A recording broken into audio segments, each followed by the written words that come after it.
We start this local update with a look at downtown Portland from our Wells Fargo Skycam. We see hazy skies across the area. We're calling this a weather impact alert day in large part because of the wildfire smoke that has us under an air quality advisory. Thanks for joining us here. I'm Drew Carney. And I'm China Green. Let's go right to meteorologist Rod Hill in the Weather Center for more on this. Rod. And I will tell you, it's at noon. And when I did sunrise this morning, the weather modeling was showing noon would be the bullseye of some of the worst wildfire smoke in terms of it thickening up over the Rose City that we would see today. Well, so far that has not happened. So fingers crossed, maybe today, this afternoon, doesn't really ever become that bad out there. Our watch warning map in gray does include for air quality alerts, Burns, Bend, and here on the west side, this does include you folks in Salem through Portland up into Longview, the air quality advisory up for poor air quality linked to wildfire smoke through 8 o'clock this evening. Now, right now, it's better off to the west. The green dots mean good air quality along the coast. It's definitely more hazy as you look to the east, which is the view that Drew shared with you from the Wells Fargo camera. And those air quality reports are moderate. And there in orange are some unhealthy locations out toward the gorge and also down in Deschutes County. But so far, nothing has really been that bad overall. Nonetheless, these are the headlines. The air quality advisory through 8 o'clock for wildfire, smoky haze, poor air quality potentially, and high temperatures that are on track to get up into the 90s. So this is looking off to the west. There's a little milkiness, but that's not bad, right? That is not bad at all. If it doesn't get worse than that, we're going to be okay today. 80 is the temperature at noon, pretty much where we thought we would be. And our KGW weather impact alert day takes us up to 94 at 5 o'clock. Too early to say we're going to dodge a bullet today, but certainly it's a possibility, and the forecast into the weekend looks much improved. That's coming up. All right, Rod, thank you. We are working to learn more about two teenagers shot late last night in southeast Portland. Portland police tell us that a 17-year-old boy and a 14-year-old girl were shot last night around midnight at Southeast Foster and Herald. They say they arrested a 19-year-old suspected gunman, but they haven't released his name. Both teens were taken to the hospital and are expected to survive. The Clark County Sheriff's Office says it believes a Vancouver mother of two who's been missing now for almost a year is dead. Olana Carroll, who would have been 34 this month, disappeared last September. She was last seen in Battleground. Although investigators are still working on leads, they haven't located her remains or haven't determined what exactly happened to her. The Clark County Sheriff's Office says this is an active investigation, and they've also identified a suspect who's currently behind bars on unrelated charges. A Westland paper company says it will lay off 158 employees by tomorrow. That's out of 223 total employees, and that's not all. In a letter to the city, the Willamette Falls Paper Company says it will likely shut down by the end of the month if the new owners don't buy the building. An industry association group we spoke to say that the state laws and regulations are to blame for an overall downturn in the paper industry. You still have time to share your thoughts on PGE's plan to clear 5 acres of trees in Portland's Forest Park to install new power lines near Highway 30. There are already lines in the area, but PGE says it needs to update infrastructure to meet growing electricity demand. During an open house yesterday, some residents said they're concerned about what the loss of trees would mean for wildlife and their habitat. 2 more open houses are scheduled on September 24th and October 24th, both at the Linton Community Center. Yesterday was day 2 of the NTSB hearings into Boeing. They stem from an Alaska Airlines flight in January where a door plug blew out of a 737 MAX 9 over Portland. Investigators later determined that the door plug was missing key bolts meant to hold it in place and that 2 workers forgot to reinstall them after the door plug was removed and put back during the manufacturing process. Those employees were moved to a different facility, investigators heard. Yesterday, the NTSB grilled Boeing execs over concerns that workers were hesitant to speak up about safety due to fear of retaliation. What sort of impression does that give your employees if you sideline them and put them in, quote, and I'm quoting, Boeing prison, a cage? I'm just wondering what message that sends. I'm not directly involved with those employees. I have to refer to Ms. Lund's testimony yesterday. And I don't have enough details to know.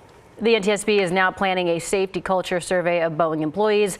A final report on the Alaska incident could take another year. Well, today the Hillsborough Hops are breaking ground on their brand new ballpark. Last month, Hillsborough City Council unanimously approved a 40-year lease between the Hops and the city. Following this afternoon's ceremony, there was also a Fan Fest celebration scheduled right across from this new groundbreaking area, right at the current home of the Hillsboro Hops.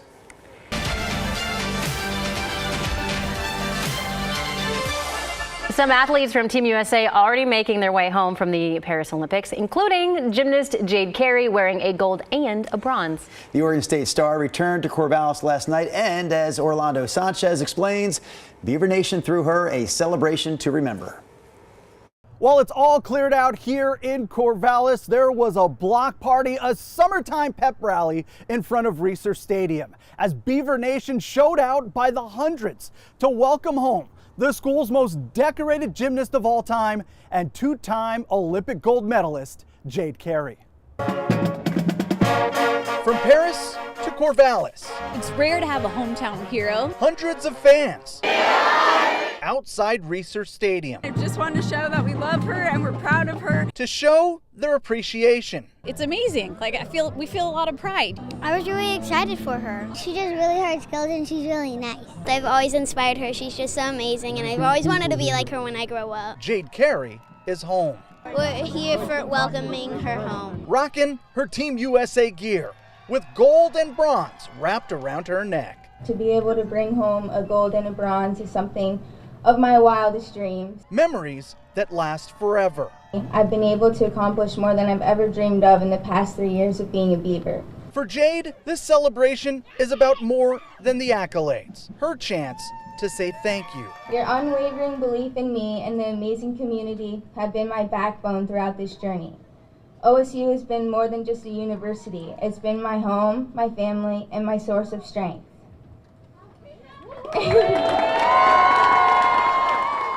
It takes a village, friends, family, and her forever sisters at OSU. Like it meant the world to us because like we've been there through it all. At my ultimate lows and highs of highs and have never doubted me. You guys constantly remind me why I do what I love. But this isn't goodbye. As we celebrate this achievement, I'm thrilled to announce that I'm committed to the 2025 season with Retire? Nope. Return. The Queen of Oregon State Gymnastics is back for the upcoming season. In the meantime, some much-deserved time off. Competition won't begin until the fall. Reporting from Corvallis, Orlando Sanchez, KGW Sports. I can imagine the gymnastics coaches over there saying, my gosh, I hope we have that Olympic gold medalist still on the team. Sure enough, they do. Yeah. Cool to see that for Jade Carey. Big story today, weather-wise, Rod, is that air quality advisory. And I closed my weather segment just a couple of minutes ago by saying maybe we dodge a bullet today. I mean, if this is the worst it's going to get, and the weather modeling says this is the worst it's going to get, it's not bad outside. So here we start, though, if you are just joining us, with the areas under the air quality alert in gray, and that's Burns, that's Bend. I talked to a friend that lives over in the Sisters area today. I said, you know, the cameras that look at the Three Sisters have looked so bad, so smoky. Has it really been that bad? And my friend said, yes, Rod, it has. So parts of Central Oregon, unfortunately, and even south and towards Crater Lake and down into parts of the valley around Medford have been bad more than not, going all the way back since the early days of July. This is the first widespread air advisory we've had this summer that stretches from Longview, Kelso, all the way down to Salem, and then especially off to the east side out into the gorge.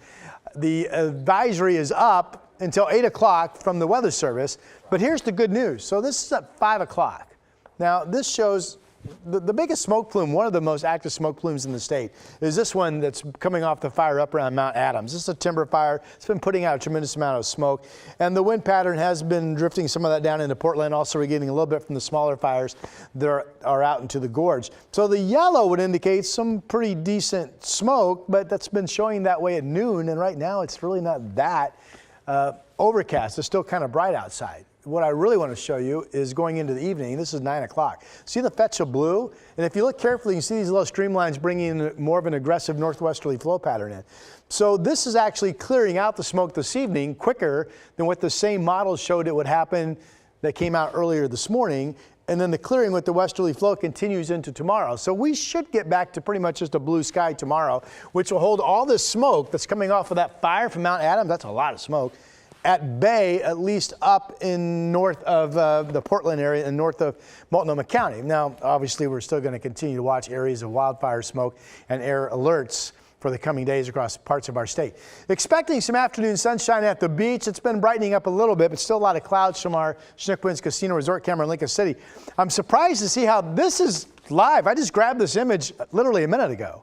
This is absolutely socked in with low clouds and fog. This is Gearhart looking back at Tillamook Head. It's out there somewhere, but you can't see it from the camera up at Gearhart by the Sea Resort. So, and it might be that overcast up in Astoria where the observation says it's still cloudy. So I don't know about you folks, you may not clear. Here's an example of how sunny it is in parts of the valley. Now, this is west of I-5. It's expected to be sunnier than the east side. This is the Dundee Hills and Domain Serene Wineries camera. That's pretty much just blue. Here's the Oregon Veterans Home camera out in the Dalles. And you can see a mix of blue, and certainly that's all wildfire smoke or haze that's hanging down low. You're at 86. It's going to be a hot day for you. Here are the current temperatures, and then I'll get you to the forecast numbers. 80 in Portland right now. 80 degrees in Salem right now. A lot of 80s, including John Day, Baker City, Burns, and Pelton. All right, forecast highs for today. 90s or better across most of the east. We still are looking for a spotty storm out in the southeastern corner of our state later today. There's the Dalles. You could hit 100 today. Again, you're already warming up into the upper 80s right now. 94 in Portland matches my forecast high. I think we'll make it. 95 in Salem. Our KGW weather impact alert will expire when that air quality advisory is allowed to expire, and that will be 8 o'clock, if not sooner, this evening. Tomorrow, it's still a hot day, but 90, not horribly bad, and more of a sunny blue day. 80s for the weekend, and then we go 79 to start next week, and we don't go above 80. By the way, we may not be much above 80 all of next week. Next week is just looking really good. Say that again. Next week's looking really good. Yeah. Thank you, Rod. Yes.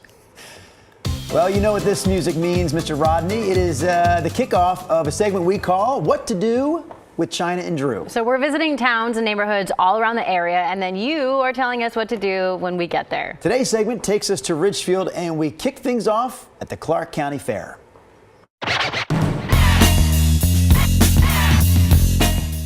What to do with China and Drew.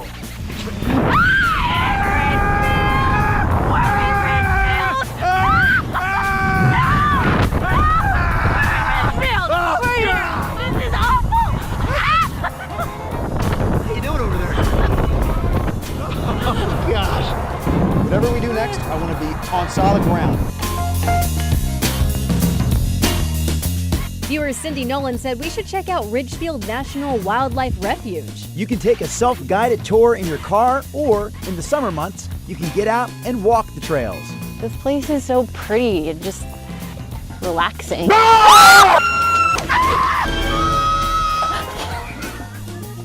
I'm sorry. Yeah, well, now you're gonna buy me pizza for that.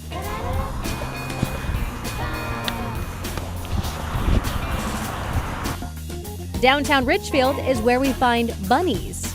A viewer named Laura suggested we check this place out. Handmade sourdough pizzas that look fantastic. Whew. I don't know if I can finish this. Should we get a box? Oh my gosh. What? Next stop, Copper Bell Bookshop. That's a stretch. Kirsten Marie said we should check out this place, where you'll find owners Paul and Debbie when you get here. The Iliad. Impressive. Oh yeah, thank you. Toadette lives in the Mushroom Kingdom. It's a classic independent bookstore that inspires great thinking. And now I'm inspired to get some ice cream. Actually, the #1 place suggested by our viewers for Ridgefield, 8 Cow Creamery. 8 cows represent the owner's 8 kids. How's that raspberry sorbet? They're so good. I cannot wait to try my Cookie Monster.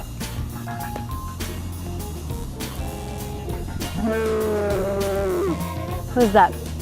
Karma flavor? Thank you, Ridgefield. Thank you for everything. You could have gone to the golf course. Tri Mountain Golf Courses up there in Ridgefield. Could have had a better ending. Okay. Could have held on to the ice cream. We're showing you this number because we want ideas from you, please. Where should we go next, and what should we do when we get there? What to do with China and Drew? Send your suggestions by way of text to 503-226-5088. 8. I still tickle with that phrase. What to do with China and Jewel? And I always think, oh, I got a couple ideas. Yeah, we know. Okay. Don't We share know. them here, Rod. Our last idea for this newscast is to send us out to Paris, France. Oh. Let's wrap it up there. What do you say, China and Rod? Do we have that shot? Yes, we do. The Eiffel Tower in all of its glory. Something's happening down there. Well, you know, it's kind of a different view from what we usually get of the Eiffel Tower. Usually we have the flame shot in the foreground, but this is a different angle of the tower as nighttime sets in Paris, France. Lots of Olympic competition still to come today. We hope you check it out in prime time on KHW.